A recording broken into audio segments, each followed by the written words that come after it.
대전환의 시기라고 하는 그러한 말씀을 해주셨고 패러다임 시프트나 대전환이나 마찬가지 개념이죠.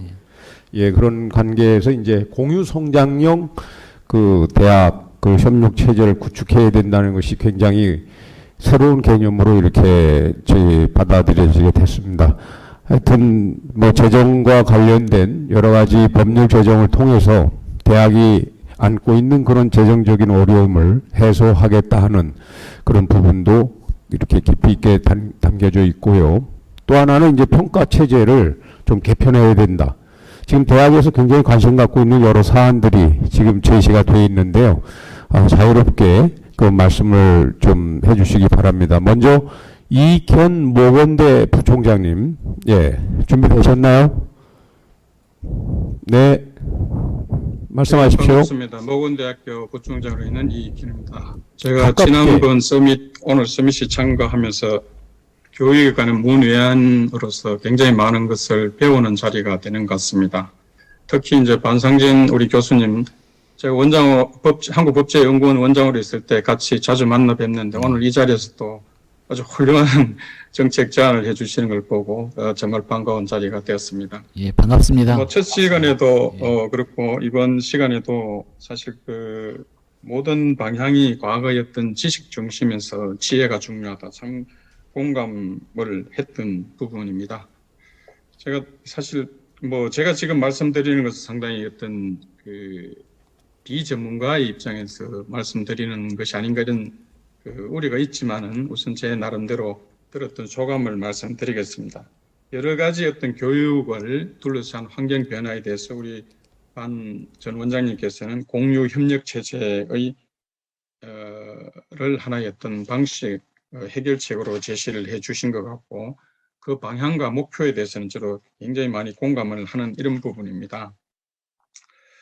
그러면서 제가 한 가지 이제 또 이런 그 처음에 이제 대학 연합 체제를 구성하여 자원을 공유하고 나아가서는 학위, 입학 이런 것까지 공유하는 이런 체제로 가는 방향을 얘기하시고 상당히 저도 굉장히 많이 사고의 전환을 가져오게 하는 이런 제안인 것 같습니다.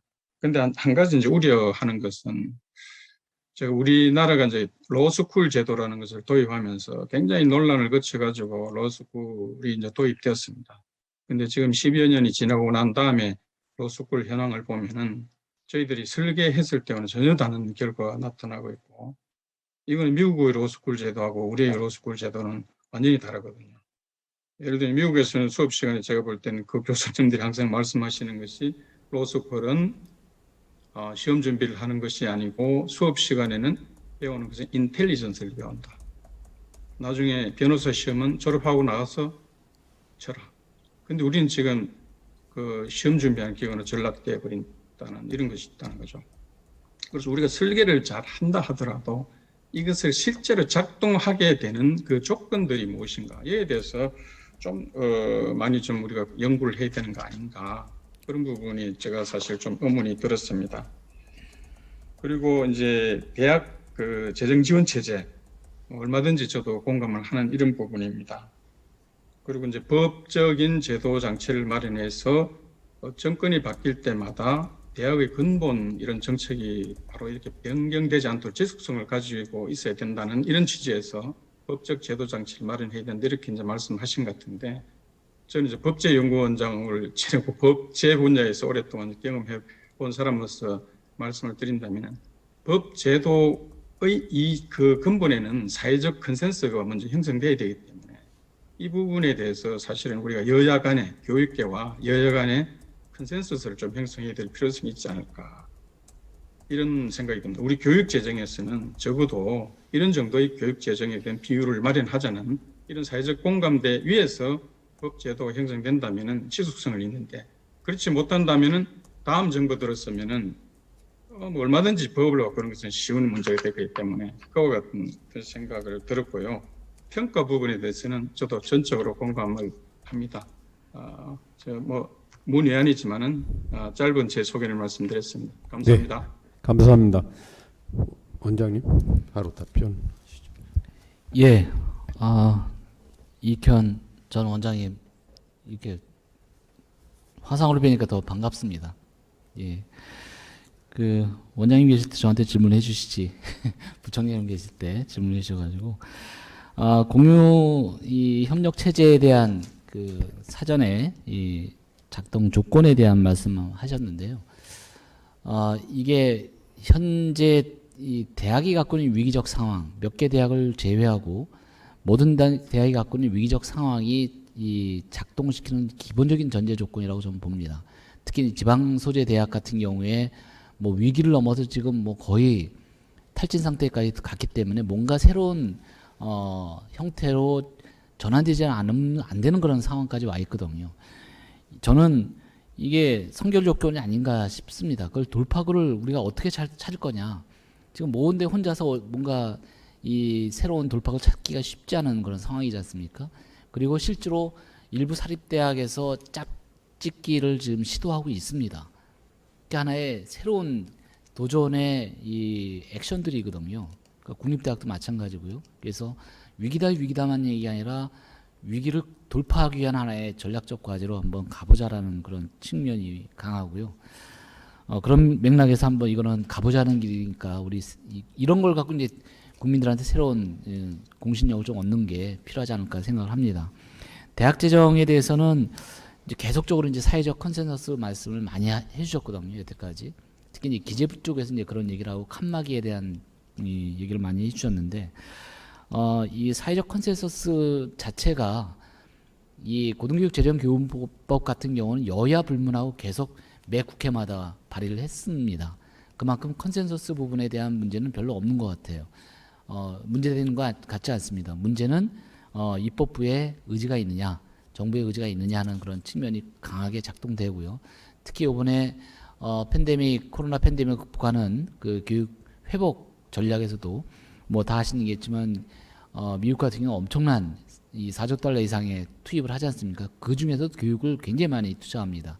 그래서 바이든 정부에서도 지금 2년제 커뮤니티 칼레지는 무상화 발표를 했고, 그다음에 4년제 주립대학도 거의 지금 반값 이상의 무상화 시키겠다라고 얘기를 했고, 또 일부 8개 주에서 벌써 무상교육을 주립대학 같은 무상교육을 지금 주원법을 개정해서 통과를 시켰거든요.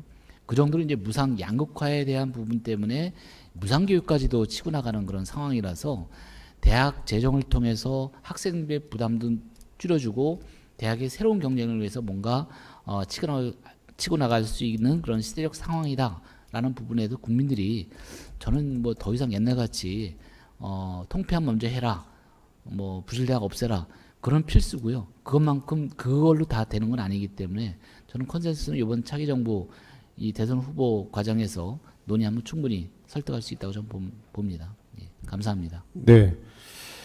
그 지금 원장님 말씀대로 그 대학 재정 어려움을 해소하기 위해서 고등교육재정교부금법을 제정하자.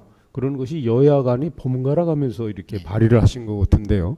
실질적으로 뭐 발의만 해놓고 그 입법 추진력은 뭐 이렇게 별로 없는 그런 이제 상황이었는데, 지금 말씀하신 대로 그러한 대학 재정의 어려움을 해소하기 위해서 입법적으로 필요한 부분들은 입법을 할 수 있도록 차기 정부에서 노력을 한다면 그것처럼 대학의 그 호응을 받을 건 없으리라고 봅니다. 그리고 이제 공유협력 체제라고 했는데 실질적으로 대학에서는 상당히 이런 부분에 있어서 알레르기 비슷한 반응도 가질 수 있는 그런 요인인데요. 일단은 그 전호환 동명대 총장님 그 질의권이 들어와 있기 때문에 그 전호환 총장님. 예, 제가 뭐 목소리 들립니까? 예, 들립니다. 제가 오늘 회의가 있어서 우리 김도연 전 장관님의 강의는 듣지를 못했고요. 우리 반상진 원장님 교수님 강의 잘 들었습니다. 저한테 발언하라서 지금 먼저 하겠습니다.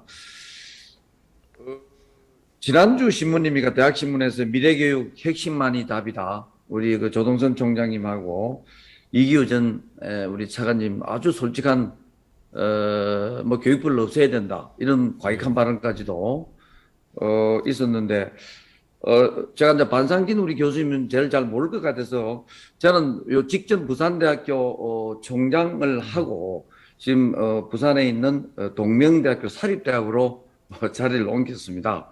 제가 반 교수님의 어떤 책이라든지 논문도 많이 보고 칼럼도 보고 했기 때문에 저는 알고 있습니다. 근데 제가 이제 오늘 느낀 거는 우리 오늘 그 발표 내용이 아주 그렇게, 다양하게 포함되어 있는데 좀 낭만적인 이야기가 아닌가. 이런 이야기를 좀 해 보겠습니다. 왜냐하면 작년에 27만 명이 태어났습니다. 올해 22만 명이 태어난다고 지금 그러거든요. 지금 올해 입학 정원이 몇 명입니까? 정원회까지 55만 명입니다. 그럼 100% 다 들어온다고 한다면은 대학 2개 중에 1개가 없어져야 된다고요. 그런데 제게 어느 나라가 100% 들어옵니까? OECD 선진국 40% 이상 안 넘거든요. 그러면 27 곱하기 0.4를 하면 10만 명입니다. 그럼 55만 명이 10만 명으로 지금 18년 후에 줄여야 되는데, 아까 동폐합은 반대한다.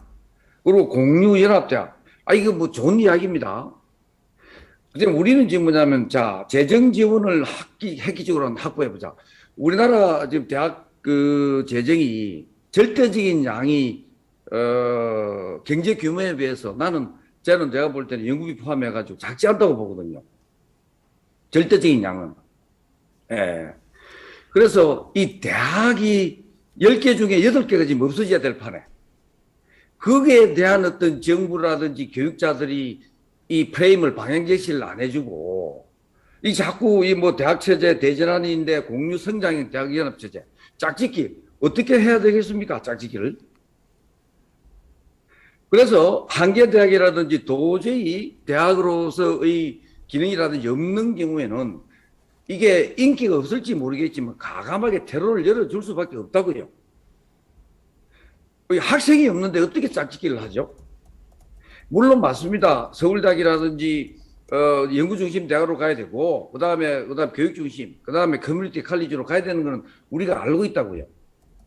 근데 그걸 지금 정부에서 한계 대학도 정리를 못 하는데 강제로 할 수 있는 건 없잖아요. 왜 한계 대학을 정리를 못 합니까? 그 정리 못 하는 이유는 거기에 고용을 누가 선결을 하느냐 이 말이에요. 그것 때문에 안 되는 거 아니겠습니까? 그래서 가장 확실한 방법은 대학 M&A가 가장 쉬운 방법입니다. M&A 했을 국에 M&A 하는 측에서는 그 학과 동폐하면 학생 없을 수 있고요. 그 다음에 거기 있는 직원들, 교수들 다 고용 선결할 수 있잖아요. 그리고 거기 있는 대학 자원을 매도해서, 그 다음에 정년 퇴임하신 분들, 명예퇴직 하신 분들 주고, 그렇게 가감하게 국회라든지 교육의 지금까지 있는 관료들이 주도해주지 않으면 이건 답이 없는 이야기입니다. 자, 어제 신문에, 아래 신문입니까? 조선일보 사설이 났죠. 만물상에. 하버드하고 예일대학이 작년에 10조 이상을 수익사업을 해서 벌었습니다.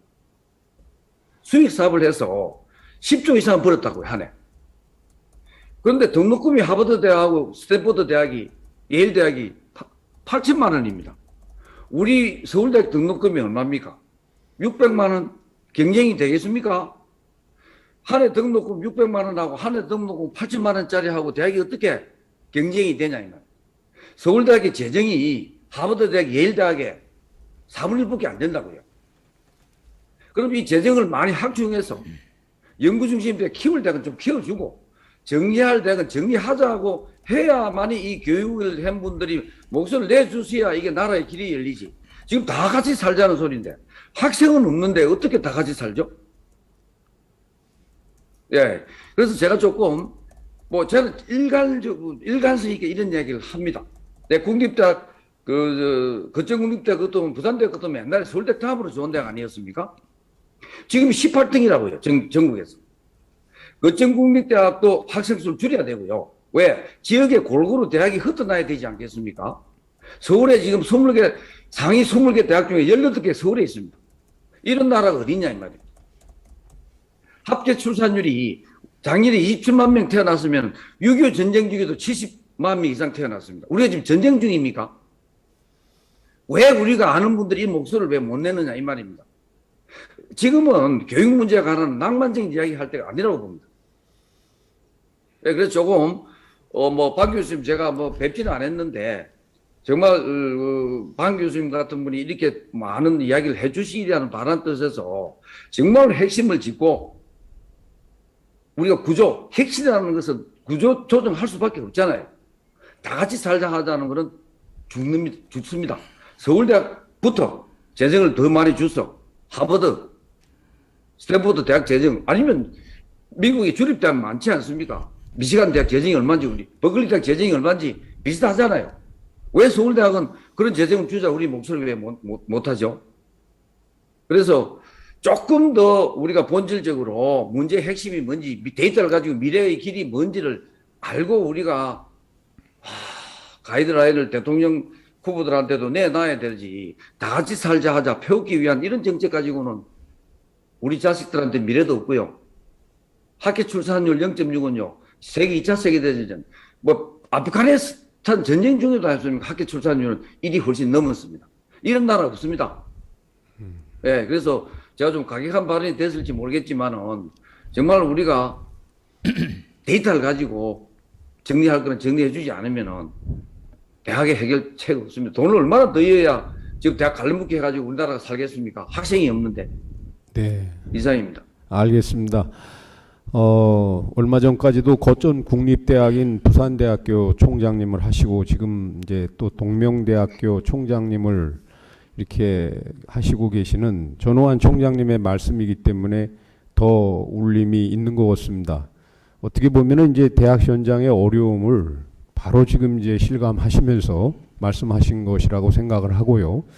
저기 원장님, 그 부분에 대해서 원장님 답변을 해주시기 바랍니다. 예, 뭐 우리 전 총장님이 이제 국공립하고 사립을 다 이제 운영하시기 때문에 양쪽의 어려움을 다 함께 파악하시는 아주 유일하신 분이라고 생각합니다. 제가 뭐 반론이라기보다도 부패 한 개의 대학, 지금 이제 정부 재정 지원 그 제한 대학은 양적 지표에 의해서 벌써 걸러내고 있지 않습니까? 그 시스템 그대로 유지되는 겁니다. 그러니까 한계 사학, 이 부패 사학에 대해서 이제 앞으로 지금 말씀하셨듯이 이제 차기 정부에서 해야 될 게 이게 어떻게 승계시킬 것이냐, 어느 정도 이 재원을 확보시켜 줄 거냐, 이 부분에 대한 이제 의제인데 좋습니다. 근데 저는 그런 생각을 해봐요. 한계 대학, 이 부패 대학, 부실 대학 이거 정리하면 대한민국 고등교육 좋아집니까? 라는 질문을 전 드리고 싶은 거죠. 그러면 나머지 대학은 어떤 형태로 발전시킬 거냐 하는 지점이거든요. 아까 이 수익 사업 뭐 10조 이렇게 말씀하셨는데 제가 예산 보여드렸지 않습니까? 스탠포드나 하버드가 8조 원, 7조 원 1년 예산이고 부산대학 같은 경우는 3천억밖에 안 되고 규모의 경제가 다르기 때문에 그러면 어떻게 다른 나라하고 경쟁할 때 어떤 형태로 가야 될 것인지에 대한 고민스러운 지점이거든요. 그래서 함께 잘 살자가 아니고요. 저는 함께 그냥 잘 살자라는 게임이 아니라 함께 연합해서 어떻게 새로운 경쟁력 패러다임을 한번 구축해 보냐. 이 낭만적이라고 생각하실 수도 있지만 저는 새로운 도전으로 좀 보고 싶은 거고요. 그리고 일부 대학에서 지금 그런 움직임이 또 있다라는 부분도 간과할 수 없는 그런 상황인 것 같습니다. 그래서 그리고 학생 수 줄어드는 부분에 대해서 제가 이 논박을 하고 싶은 부분이 합계 출산율 0.84 이게 이제 준다라고 말씀하셨는데 제가 데이터도 보여드렸지만 통계청의 자료에 의하면 2060년도에 3,900만까지 줄어든다. 걱정이다. 인구 자체가 줄어든 게 걱정이 아니라 생산 가능 인구 감소가 더 걱정스러운 부분이거든요. 그러니까 오히려 교육에 더 투자를 해서 질적 승화를 시킬 수 있게끔 교육 투자를 해야 되는데 학생 수가 줄으니까 다 통폐합시켜라. 구조조정해라. 그러면 계속 우리는 안 좋은 수준으로 계속 머물러 있자라는 거나 저는 다름이 없다고 좀 보는 입장입니다. 그래서 저는 새롭게 세판짜기 하는 부분에서 그리고 학생 수 감소가 지금의 대학 재정 입장에서는 교육 연구 여건을 오히려 개선시켜주는 어떻게 보면 기회 요인입니다. 제가 분석해 보니까 계속 2035년 되면 OECD 평균으로 가더라고요. 지금같이 학생 수가 줄어드니까 대학 재정은 확대시키지 않더라도. 그러니까 지금 총장님께 말씀하셨듯이 학생 수가 감소된 게 다 주는 거 아니냐가 아니라 그게 규모의 경제를 맞춰줄 수 있는 호기회가 됩니다. 데이터상. 그래서 저는 등록금 올리지 않더라도 대학 재정을 더 확대시켜주는 정부의 노력이 있다면 훨씬 더 교육과 연구 역량을 강화시킬 수 있게끔 대학이 체질 개선할 수 있겠다라는 상황으로 좀 이해를 하고 그렇게 예측하는 거지 학생수 주는 것이 다 학교가 문 닫는 시그널은 아니다라고 저는 봅니다. 네. 예, 이 문제와 관련해서는 하나만 제가- 다른 예? 네, 예, 뭐. 제가 하나만 더. 네. 근데 지금 대구, 부산의 대도시에 있는 대학이 학생을 거의 40%, 50%를 모집 못하는 그런 절정에 와 있다고요.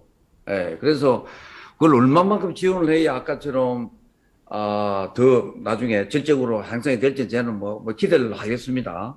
근데 이제 제 국고를 늘리는 거는 어렵지만은 아까 제가 부산대 총장하면서 국립대학 재정회계법을 바꾸는데 3년 걸리고 총장을 물러났습니다. 지금 사립대학에 유유자산이 많지 않습니까? 국고 지원도 중요하지만은 사립대학에 있는 자산을 활용해서 얼마든지 우리도 수익 사업을 할 수 있는 길도 열어줘야 됩니다. 예. 그래서 물론 뭐 반 교수님이 저보다 훨씬 더 이쪽에 많은 일을 하시기 때문에 더나 그게 뭐 맞다고 보고요. 제가 더 비관적으로 봤는지 모르겠지만은 지금 지역에 있는 대학들은 살아남기 쉽지 않습니다. 부산대학도 살아남기 쉽지 않다고요.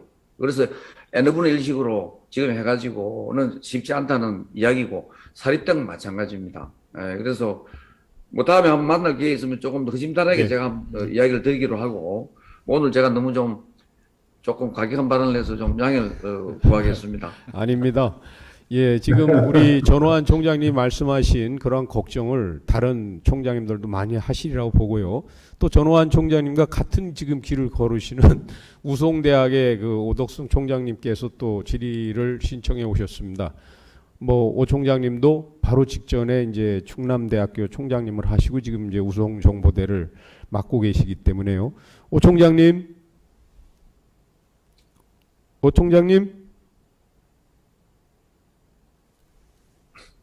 예. 예, 말씀해 주십시오. 비디오를 눌러 주십시오.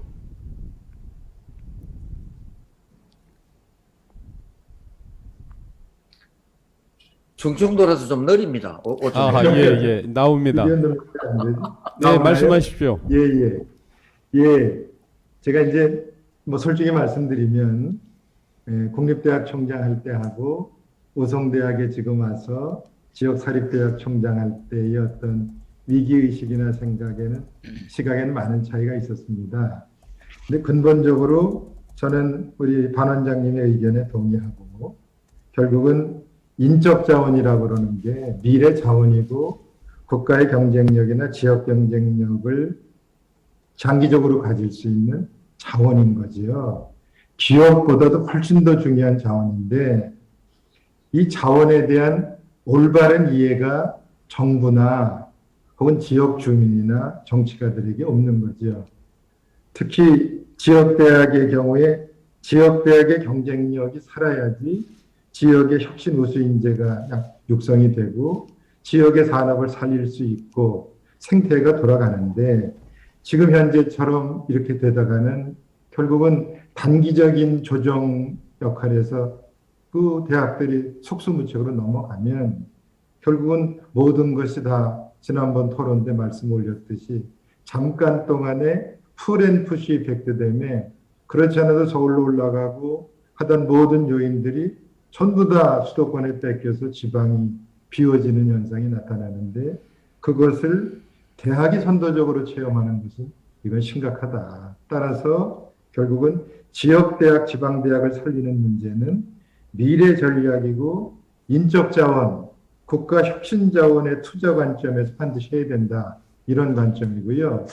저는 그런 의미에서 국가의 재정 지원의 책무가 있기 때문에 고등교육 재정교부금법은 국가의 의지를 표명하는 그런 기본 철학 가치니까 이거는 양보하지 말고 밀어붙여야 될 것 같습니다. 자꾸 뒤로 밀려나다 보면 안 되니까 고등교육 재정교부금법을 밀어붙이면서 외람되지만 사만에서 말씀하신 대학균형 발전을 위한 특별법이 함께 지원이 되어야 된다고 생각합니다. 워낙 지방대학에 어려운 상황이 있기 때문에 한시적으로 투자하고 그 다음에 무엇보다 지방정부나 지역이 고등교육이나 대학의 역할을 한다는 관점에서 학습의 의미에서 이게 있기 때문에 저는 우리 원장님 얘기하시는 아니 이란이 안 되면 이안이 안 되면 삼안이 아니라 이란과 삼안이 같이 나가야 된다고 저는 주장하고 싶고요. 의견 말씀 부탁드리고요. 그 다음에 공유성장형 대학연합체계는 저는 뭐 적극적으로 찬성하고 제가 충남대학 총장이 있을 때 RIS 기본구도도 만들고 지역의 국공립대학, 사립대학이 같이 묶어서 지역 혁신에 함께 참여하는 일종의 공유대학 모형을 제안을 했었는데 그것만 가지고는 되지 않기 때문에 지금 말씀하시는 이원적 체계가 이루어져야 할 텐데 이것이 함께 이루어져야 되지 않겠나 싶어요. 그러니까 무슨 사업이나 이런 것처럼 총장들이 의사결정하고 그래서 같이 가자고 하고 공유 사업을 하는 이런 탑다운 방식도 중요하지만 바텀업 방식이 어느 정도 이루어질 필요가 있겠다. 지금 대전 지역에서는 교양을 담당하는 인문대학이나 교양대학 학장분들이 최소한 교양이나 기초과목을 같이 해보자고 하는 그런 그 기초교양, 교양의 공유대학 모형을 협의를 하고 사인하고 모아서 같이 하려고 하거든요. 이런 몇 가지, 즉 교양이라든가 혹은 컴퓨터에 관련된 과학 기초 소양 교육이라든가 이런 것이 함께 이루어져서 톱다운하고 그 바텀업이 같이 이루어져야 될 텐데 그것을 하기 위한 마중물이 필요하다고 생각합니다.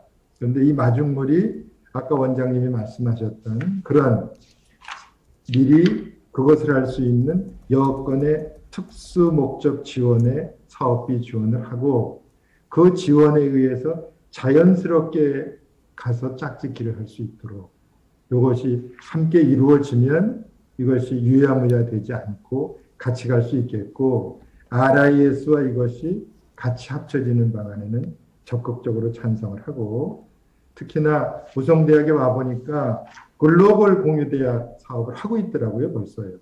5개의 그 대학들이 뭐 특정 교과목이긴 하지만 교수들이 같이 교과목을 만들고 교육하고 토론하고 하는 거를 하이브리드 시스템으로 교육에 들어가고 있는데 그 굉장히 효과가 좋아요. 그래서 글로벌 대학과 연계되는 그런 글로벌 공유대학도 같이 묶어서 나갈 필요가 있고 특히나 지역대학은 그게 중요하다고 생각합니다.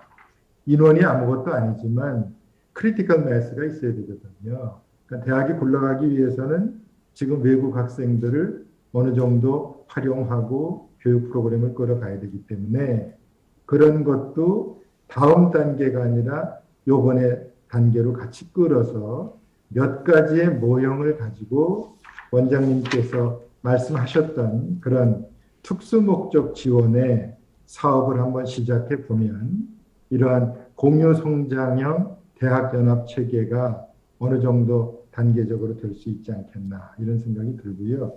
우리 전호환 총장님이 말씀하시는 대학의 자율적인 조정, 경쟁력 강화를 위한 그런 조정은 저는 필요하다는 데 의견을 모으고 마지막으로 한 말씀 올린다면 지역대학의 살 문제는 지역과 같이 가는 문제이기 때문에 지자체, 지방정부나 지자체의 대학에 대한 어떤 그 책무, 역할 이것들이 강하게 정부에서 편성이 돼서 아까 말씀 드렸던 이 대학균형 발전을 위한 특별법에 그런 가치가 선행돼서 지역을 대학과 함께 균형 발전 차원보다도 하나 더 나가서 대학의 발전, 인적 자원 육성이 지역을 이렇게 살릴 수 있는 철학과 기본이 된다는 것이 명시가 됐으면 좋겠다 이런 생각이 들었습니다.